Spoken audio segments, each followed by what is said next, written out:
If you're interested in seeing a doctor's product empties, stay tuned. Hi everybody, welcome back to Project Happy Home. For those of you who are new here, I'm Tanya, a doctor, lawyer turned homeschooling mom of 3 kids ages 9, 6, and 4. As I mentioned in the intro, I was a doctor, so I look at my skincare products and makeup products and things like that with that type of eye. If ingredients aren't worthwhile, I generally try to avoid them. And in these skincare review / product empty videos, I try to give you details about key ingredients, why or why not, they're good for you, etc. But I will try to keep this short and sweet and to the point. If you're interested in hearing me go on and on about different types of ingredients, be sure to check out some of my old product empty videos.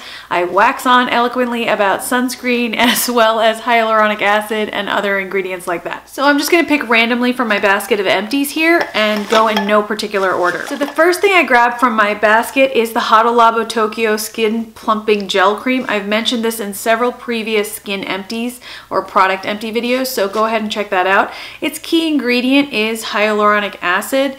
And hyaluronic acid, as I've mentioned many times before, is a humectant agent. So what it does is it pulls moisture to your outer layers of skin.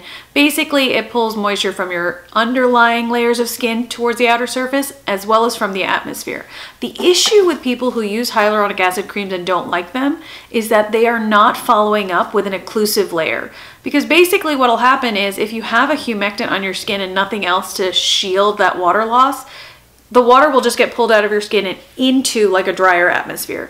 What you want to do is put on an occlusive layer on top of that so that you lock in that moisture, so that you prevent transepidermal water loss. Your epidermis is your outer layer of skin, so you want to create a shield on top of that so that the water coming in from the inside doesn't like leave into the drier air around you, particularly in these winter months.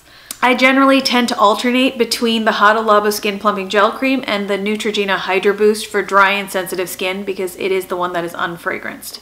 I love both of those creams equally. I can't really tell which one I like better, so I just keep switching between them just in case any one has like an ingredient that I might like find offensive after a while.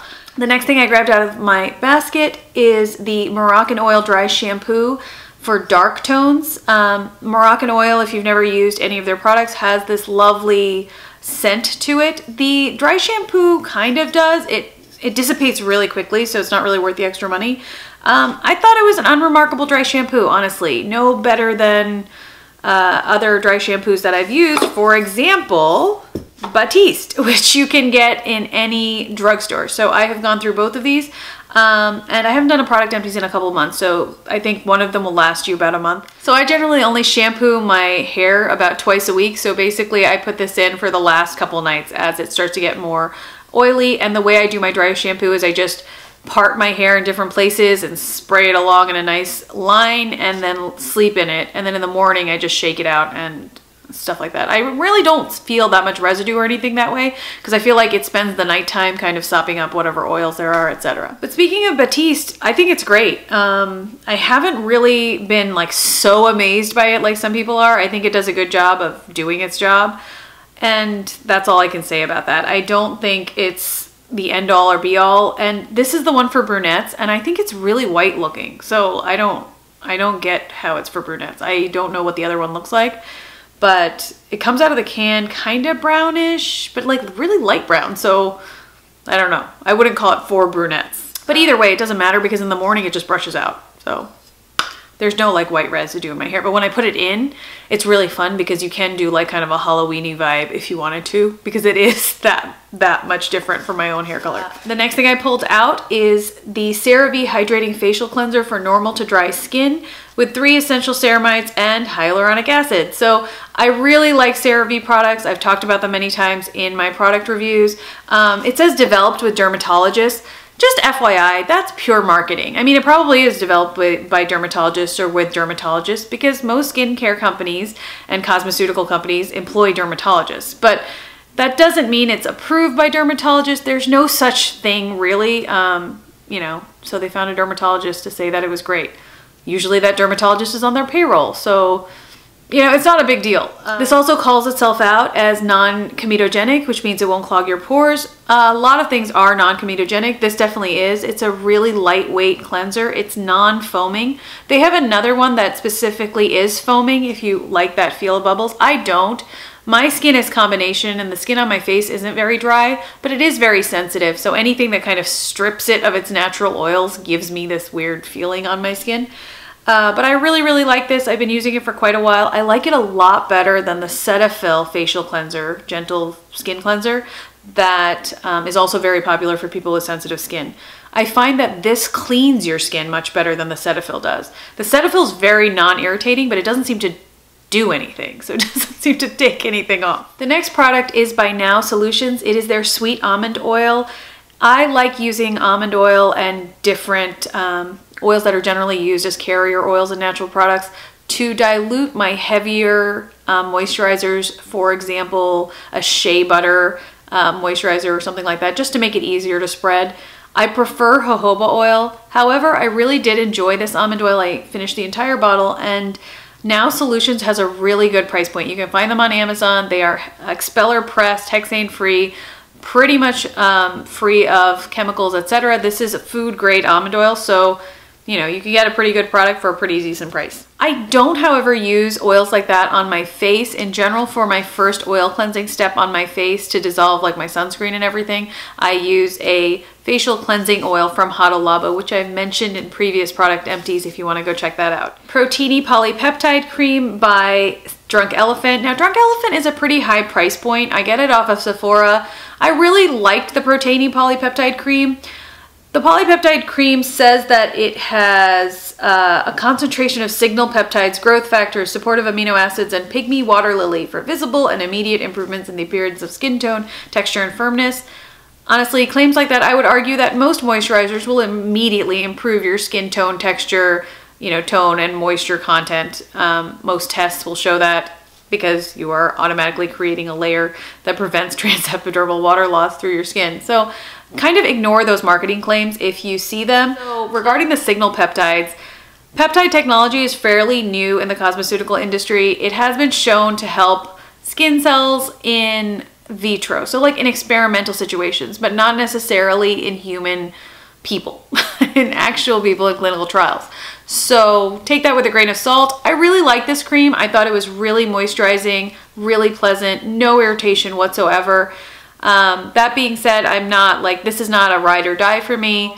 It was really nice, but I don't know that it was so much nicer than my CeraVe PM cream that it justifies the price difference. So if you want to try it, you know, go for it. I really like Drunk Elephant's packaging style though, because you take off the lid and you push down this little pump, and then the cream comes out the center orifice here, and just enough pretty much for swiping it off and putting it on your face, so you don't actually contaminate the cream inside. Now you can get every single inch of that cream though, because you can unscrew this and then you can see the tub inside here, and this is the amount of cream you actually get. Here we have Bhoots No. 7 Serum. It is their Restore and Renew Face and Neck Multi-Action Serum. It's suitable for sensitive skin.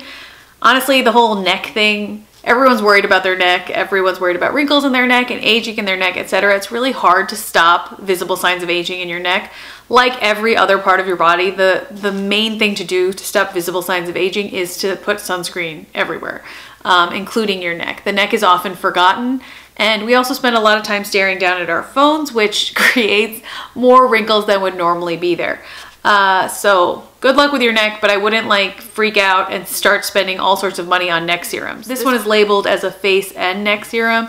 I mean, it's all the same. Neck skin, however, is very thin skin. So if you're using harsh agents like AHAs and BHAs, just be really cautious when you put stuff like that on your neck, because the skin here will react differently than the skin on your face. This is a really pleasant serum. I actually bought it at the end of September, so October, November, December. It lasted about 3 months for me. That being said, I didn't use it every single night. I bought it on a whim at Target one day. You know, I liked it. Regarding the word serum, definitely take it with a grain of salt, because basically it's just a light moisturizer. I mean, some companies claim that, you know, their products are more highly concentrated in a serum form than a moisturizer form. you know, that's good and bad, right? Because sometimes you want a lesser concentration of an active ingredient. Also, sometimes you want other ingredients to make sure that you don't have water loss, that these ingredients stay on your skin or that they penetrate your skin well, etc. This company got a real boost in America because the British Dermatology Journal came out with an article saying that people who use Bhoots Serum had like markedly improved skin tone and texture after 6 weeks of usage. Again, like I said, that's going to happen with a lot of moisturizing agents. If people don't use a regular moisturizing agent and then they switch to doing that, your skin is going to get better. 2, I wasn't like super impressed. Like nothing happened, you know, to my skin. So you can try this if you want a low cost type of serum extra layer to your skin. If not, big whoop, you know, like it was like, I don't think I'll be buying this again, basically. My next empty is Biotin. I take them in these liquid drops made by SBR Nutrition. I get it off of Amazon. And each serving is about 5,000 micrograms, and a serving is half a dropper full. So when you uncap this, you have this little dropper here, and you know, it just works like a regular dropper does. I generally take 5,000 to 10,000 micrograms a day because it has been shown to improve the quality of your hair when you are experiencing hair loss in particular. Female pattern baldness runs in our family, and so I'm just trying to do my best to keep it at bay, though my hair is getting much thinner. Ever since using Biotin regularly, I have noticed that my hair is a little bit better. Like, I don't lose as much hair in the shower. So if you are starting to experience any kind of hair loss, I definitely recommend 5,000 to 10,000 micrograms of Biotin a day. And you can get it in any which way. I mean, you can get it with a chewable, you can get it with a pill, you can get it with liquid drops. The reason I prefer liquid drops is because I keep them next to my toothbrush. And so it just reminds me to take, you know, a half a dropper whenever I brush my teeth. And that gets me to my 10,000 micrograms a day. I'm historically really bad with pill vitamins. So, you know, do what works for you. That's the most important thing with vitamins. Speaking of, my hyaluronic acid cream, my other favorite, just showed up. It is the Neutrogena Hydro Boost Gel Cream for extra dry skin. I always recommend getting the one for extra dry skin because it is the one that is not fragranced. Now, I'll get on my soapbox about fragrance products for just a second, because if you are regularly using fragrance products on your face in particular, the chances of you developing a contact dermatitis to that fragrance is really quite high, even if you have gone for years without having any adverse reaction at all. So where you can avoid fragrance in your products, do that. And by fragrance, I mean natural fragrances as well. There's a lot of natural skincare products for the face that have loads of essential oils in them, very fragrant, citrusy essential oils, ingredients that are known to produce adverse reactions in skin cells in people, like in actual people, not just in labs. So, you know, there's this whole movement towards natural skincare, which I think is fine. You know, there's a lot of effective natural ingredients, but people have to respect natural ingredients on both sides of that coin.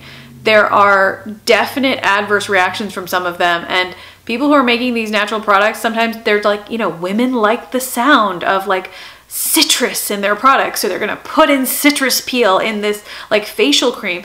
That's a terrible idea. I mean, when you cut lemons and stuff, you can feel, right, that high concentration of lactic acid. You can feel that citric peel kind of irritation on your skin.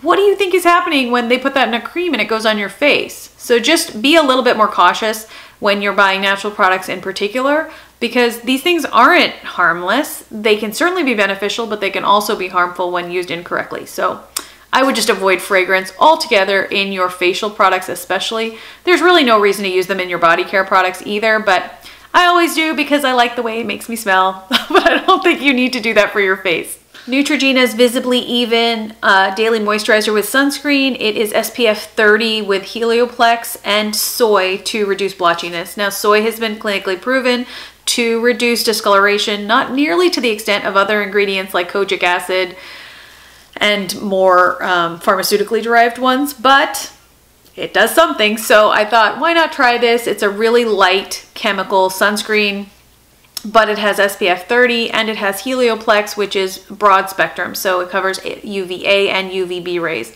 The main ingredients in this one are avobenzone, homosalate, octisalate, octocrylene, and oxybenzone.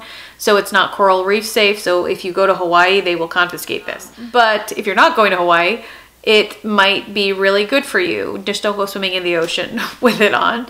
But really, I liked it. I liked the texture of it. It was, you know, fine. It was creamy. It was white. It was, let's see if I can get the last drops of this to show you. So it's just creamy and white. It blends in really nicely. I didn't find any white cast or any issues like that. So for us darker skinned girls out there, it's a nice option. I like how compact this case is. I generally keep one sunscreen that's in a super compact package like this in my purse so that I can reapply throughout the day, particularly if I'm going to the park in the afternoon and I haven't had a chance to go home with the kids. So yeah, I really like this one. No complaints whatsoever. It's a nice drugstore sunscreen. This is not technically an empty, you guys. This is a mascara and a lash primer made by, I believe it's Isley Rose. Like E-I-S-L-E-Y Rose Cosmetics. It had really good reviews on Amazon. Back when I was not doing my no buy year and I would randomly buy things, I thought, you know what, I'll just try it. The lash primer is actually quite good. It's just that I don't actually use lash primers that often, so I'm just gonna get rid of it. But see, the lash primer is white like any lash primer really, and it's really quite good. I had no complaints with it. I had gotten a Lancome lash primer sample through Sephora once. I thought this one was better. So if you use a lash primer, this might be worth getting. I don't use it, so in my new vein of trying to be more essentialist and quasi-minimal, I'm getting rid of the things that I don't use often. So this is going. And then I also got their Caught My Eye mascara. Now it comes with a dual tip applicator, so you have this end, which is incredibly fine. And so that's for your lower lashes. I really did not like it. I thought it was really clumpy in application. So I didn't ever use that lower lash applicator. In general, if I get mascara on my lower lids, I just take a Q-tip and wipe it off like every other normal person. So, and then the other end is a more typical elliptical kind of shape applicator for your upper lashes. It was a good mascara. It's definitely meant to be used with a primer. It creates this really like nice lash look, but it washes off in these weird flaky pieces. I think it has that telescopic tube kind of technology, and it was okay. I wasn't super impressed. I still like Better Than Sex mascara better, so I'm just trying to clear out the clutter. Honestly, it wasn't bad. If you guys want to give it a try, I don't think you would be disappointed. I didn't think it did that much for fullness. It's really good on length. Last but not least is my most favorite candle ever. And that is this luxury soy candle poured in the USA by Illume in the scent of gardenia. Illume candles are the best smelling candles I have ever tried. Now, I've never tried Diptyque because I can't bring myself to pay $80 for a candle. These run, I think, from like $20 to $40 depending on the size of the tin. I think this one's about $30. Now, candles, as we all know, can be harmful to your health, particularly if you're buying like regular old paraffin wax ones, which I totally do not recommend. Soy candles are safer. However, you should know that most companies that make soy candles do use a blend of waxes. So it's not purely soy unless they say so. I do not think that Illume candles are purely soy, but I believe that they are mostly soy. And I appreciate that they have a great deal of transparency on their website. So if you're more interested in knowing about their ingredients, etc., if you go on their website, you can kind of find out what's going on there. One of the reasons it's really hard to find out what types of ingredients candle companies use is because, one, they're not really FDA regulated, and two, they want to keep that a secret, right? Because it changes burn time, it changes the quality of the candle, blah, blah, blah. I'm just saying, as far as a soy candle goes, I think these smell amazing. I love the scent of them. They are not overpowering. They're really, really sophisticated scents. So Illume also makes those aroma sticks, you know, where you get the little jar with the oil and then you can flip it and the oil kind of like wafts, the sticks like waft the aroma around the room. Their aroma sticks are brilliant because most of the aroma sticks I've ever bought don't smell like anything. I'm like, okay, I don't know what this is for. Apparently you have to stick your nose right up to the sticks to smell anything, but Illume's really, really work. So when I open my bedroom door, you get this like waft of like the aroma sticks, you know, just this barest hint. And then when you're in the room for a few minutes, it's sort of like you get used to it and it goes away. So it's the exact right amount of pleasant scent. So if you are interested in checking out a new candle company, this is the only candle company I buy from. And if you have any favorites, let me know down below, particularly if they are eco-friendly, because I'm always willing to experiment, but I haven't bought a different type of candle in over a year. I picked this up on a girls trip to New Orleans at a gift shop and I just fell in love. So Illume, and I think they are running a sale through the end of January. So if you want to just check something out for less than their usual price, now would be the time. So those were all my product empties, you guys, of the last couple months. If you like these videos and want to see more, please let me know in the comments down below, because as you know, my word for the year is curate, and I'm trying to curate all aspects of my life, including the videos that I put out on this channel. So if these videos are not helpful to you, let me know that as well. If you don't watch product empties, if you don't care for them, though if you've gotten to this point in the video, you probably do. But if you would like me to do them in a different style, etc., let me know, because I want to make videos that are of use to you guys. I want this community to be one where we actually get something out of watching YouTube and we don't just waste our time. Thanks so much for watching. I appreciate your time as always, and I will probably be back with my next product empties video at the end of March. So as always, I wish you the very best day.